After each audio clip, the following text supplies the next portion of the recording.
আগামী 3 ফেব্রুয়ারি রোজ মঙ্গলবার দিবাগত রাত্র হচ্ছে শবে বরাত। এই শবে বরাতের রাত্রিতে কি আমল আপনি করবেন, মা বোনেরা ঘরে যারা আছেন কিভাবে আপনারা নফল নামাজ পড়বেন এবং কি নিয়মে তাসবিহ তাহলিলগুলো আপনি আদায় করবেন, নামাজ যে আপনি পড়বেন কিভাবে আপনি নিয়ত করবেন, আজকের এই ভিডিওতে সম্পূর্ণভাবে আমি আপনাদেরকে জানিয়ে দিব শবে বরাতের রাত্রটা আমরা কিভাবে কাটাবো এবং এর পরের দিন কয়টা রোজা রাখতে হবে এবং শবে বরাতের উসিলাতে কয়টা রোজা রাখতে হবে। আজকে আমি আপনাদেরকে পরিপূর্ণ ডিটেলসটা আমি বলবো ইনশাআল্লাহ। আপনার মনোযোগ সহকারে শুনবেন, ইনশাআল্লাহ আপনাদের জীবনের অনেক উপকার হবে।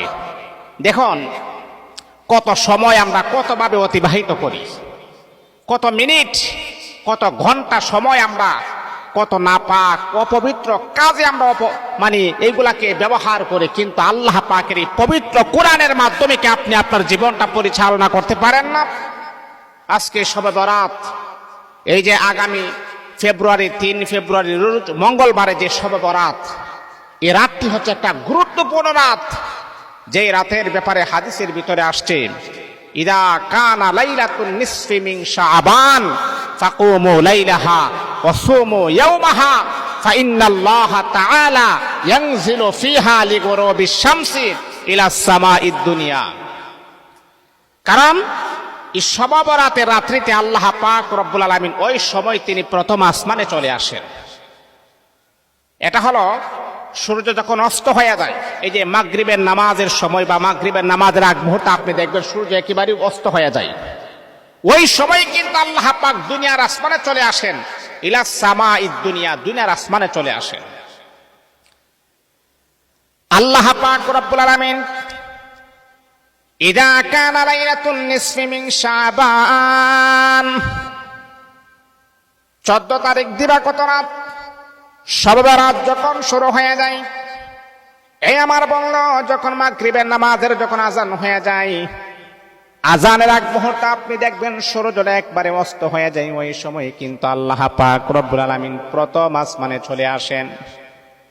প্রথম আসমানে চলে আসার পরে তিনি তার বান্দাদেরকে বড় মুহাব্বতের নজরে বলেন, আলা মিন মুস্তাগফিরিন ফাআগফির লা, ও আমার বান্দা, ও আমার বান্দী, আকাশ থেকে নিয়ে জমিন পর্যন্ত তুমি গুনাহ করেছো রে বান্দা, এমন গুনাহ করেছ, এমন অপরাধ করেছ, এমন জঘন্যতম পাপাচারে তুমি লিপ্ত হয়েছে রে বান্দা, দুনিয়ার কেউ তোমার গুনার খবর জানে না। এমন অন্যায় করেছ, এমন অপরাধ তুমি করেছো, যদি তোমার আত্মীয় স্বজন, পাড়া প্রতিবেশী, বন্ধু বান্ধব, এমনকি তোমার মা বাবা যদি তোমার গুনার খবর জানে, তাহলে তোমাকে তারা বাড়ি থেকে তাড়িয়ে দিবে। বান্দারে, এমন নাফরমানি তুমি করেছ, ওই নাফরমানি যদি তোমার এলাকার কোনো মেম্বার, চেয়ারম্যান জানে, তাহলে তোমাকে গ্রাম থেকে তাড়িয়ে দিবে। কিন্তু রে বান্দা, এত জঘন্যতম গুনাহ করার পর আমি আল্লাহ প্রকাশ করি নাই, গোপন রেখেছি। এই যে দেখো, লাইলাতুন নিসফি মিন শাবান, 14 তারিখ দিবাগত রাত শবে বরাতে যদি 2টা হাত বাড়াইতে পারো, এই আমার বান্দা চোখের পানি ছেড়ে দিয়া আমি আল্লাহ পাক রব্বুল আলামিনের কাছে যদি তওবার মতো তওবা করতে পারো, আল্লাহ পাক রব্বুল আলামিন কুরআনুল কারীমের ভিতরে বলেন, লা তাকুনাতু মির রাহমাতিল্লাহ ইন্নাল্লাহা ইয়াগফিরুয যুনুবা জামিআ ইন্নাহু হুয়াল গফুরুর রহিম। হে বান্দা, নৈরাশ হয় না, হতাশাগ্রস্ত হয় না রে বান্দা।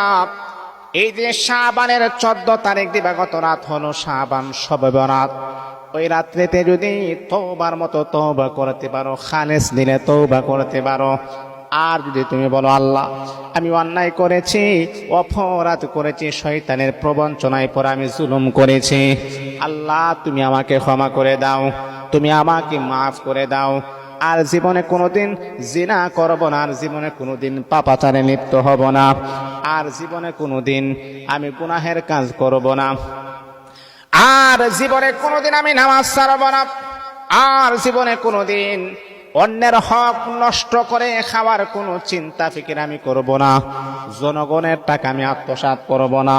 বান্দারে এমন ভাবে যদি তুমি আমি আল্লাহ পাকের কাছে শবে বরাতের রাত্রিতে প্রমিস করতে পারো, ইলা সামাঈদ দুনিয়া, আমি আল্লাহ তো প্রথম আসমানে চলে আসি, আমি আল্লাহ ওই সময় তোমার দিকে রহমতের নজরে তাকিয়ে থাকি, ওই সময় তওবার মতো তওবা করলে আমি আল্লাহ তোমার জিন্দেগির গুনাহগুলারে মাফ করে দিব।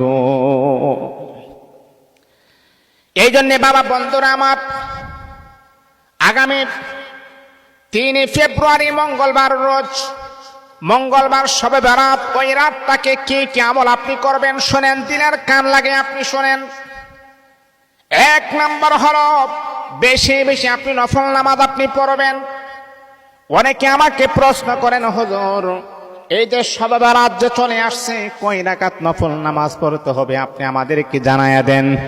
ও আমার মা ও আমার বাবা, না, কয় রাকাত পড়বেন এটার কোনো নির্দিষ্ট কোনো রাকাতের সীমারেখা নাই। কিন্তু মা গো ও আমার বাবা, যত রাকাত আপনার মনে চাই, আপনি যদি ভালোভাবে যদি আপনি 20 রাকাত পড়েন কোনো সমস্যা নাই, ইখলাসিয়ত ভাবে যদি আপনি 12 রাকাত পড়েন কোনো সমস্যা নাই। আর আপনি যদি প্রতিজ্ঞা করেন না না আমি 20 রাকাত পড়ব না, আমি 100 রাকাত পড়ব, এত কোনো সমস্যা নাই।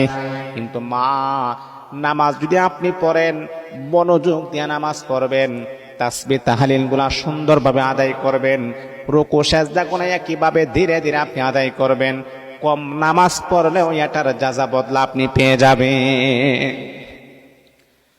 আপনি যদি বলেন যে না আমি 100 রাকাত নফল নামাজ পড়ব, কোনো সমস্যা নাই, কারণ কত রাকাত পড়বেন এটার কোনো নির্দিষ্টতা নাই। এই রাকাতে বেশি বেশি নামাজ পড়বেন তত বেশি আপনার আমল নামার ভিতরে সওয়াবগুলা লিপিবদ্ধ হবে, তত বেশি আপনার আমল নামে সওয়াব হবে। নিয়তটা কিভাবে করবেন?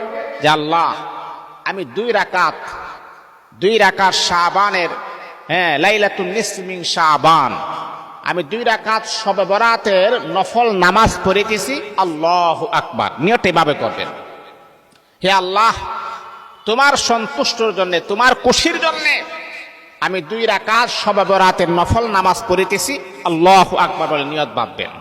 মহিলারা আছে এভাবে নিয়ত বাঁধবেন। তারপরে আমি আপনাকে বলবো দেখেন 20 রাকাত, বা আপনাকে বলবো 100 রাকাত পড়ার কোনো প্রয়োজন নাই, 50 রাকাত পড়ার প্রয়োজন নেই। আপনি ইখলাসিয়ত ভাবে আমলের সাথে মুহাব্বতের সাথে আমলটাকে নামাজটাকে মুহাব্বত নিয়ে মাত্র আপনি 10 রাকাত 12 রাকাত পড়েন, সময় নিয়ে আপনি পড়েন, এটাই আপনার নাজাতের জন্য ওসিলা হয়ে যাবে।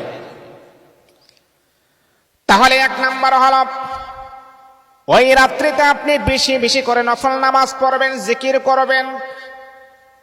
আপনি যখন 2 রাকাত নামাজ যখন আপনি পড়বেন, আবার 2 রাকাত নামাজের জন্য আপনি দাঁড়িয়ে যাবেন, যখন আর 4 রাকাত যখন হয়ে যাবে তখন বসে বসে আপনি জিকির করবেন, লা ইলাহা ইল্লাল্লাহ, লা ইলাহা ইল্লাল্লাহ, আল্লাহ আল্লাহ আল্লাহ আল্লাহ আল্লাহ আল্লাহ আল্লাহ। এইভাবে আপনি জিকির করবেন, সুবহানাল্লাহ সুবহানাল্লাহ সুবহানাল্লাহ সুবহানাল্লাহ সুবহানাল্লাহ। মানে বসে বসে আপনি জিকির করবেন, আলহামদুলিল্লাহ